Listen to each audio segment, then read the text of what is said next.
Rice কুকারও মানুষের মৃত্যুর কারণ হতে পারে, কারণ এখানে থাকে হাই ভোল্টেজ বিদ্যুৎ। কোনো কারণে রাইস কুকার থেকে বিদ্যুতায়িত হলে আর রক্ষা নেই। সম্প্রতি ভাত রান্নার সময় এমনই এক রাইস কুকার থেকে এক নারীর মৃত্যু হয়েছে। প্রাণে রক্ষা পায়নি কোলে থাকা 7 মাস বয়সী মেয়েও।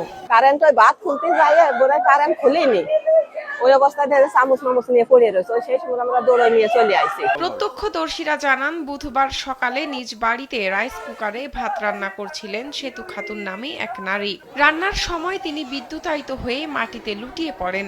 এ সময় তার কোলে ছিল মেয়ে আনিশা। শিশুটিও বিদ্যুতের সংস্পর্শে আসে। পরিবারের অন্য সদস্যরা মা মেয়েকে মেঝেতে পড়ে থাকতে দেখে উদ্ধার করে হাসপাতালে নিয়ে যান। ওয়ালটন আবারও মিলিনিয়ার অফারে ওয়ালটন ফ্রিজ কিনে আপনিও হয়ে যেতে পারেন মিলিয়নিয়ার।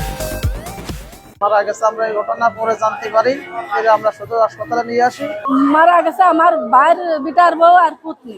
ঘটনাটি ঘটেছে মাগুরার সদর উপজেলার মঘি ইউনিয়নের টিলা গ্রামে। মা মেয়েকে উদ্ধার করে মাগুরা 250 শয্যা বিশিষ্ট হাসপাতালে নিলে কর্তব্যরত চিকিৎসক তাদেরকে মৃত ঘোষণা করেন। মা ও মেয়ে দুজন বিদ্যুৎ স্পৃষ্ট হয়ে আমাদের ইমার্জেন্সিতে আসেন এবং আমরা তাকে এখানে পরীক্ষা নিরীক্ষা করি এবং পরীক্ষা নিরীক্ষা করে যেটা দেখতে পাই তারা আগে মৃত ছিল এবং আমরা তাকে ভাইটাল পরীক্ষা প্লাস ইসিজি করে দেখি যে তারা মারা গিয়েছে।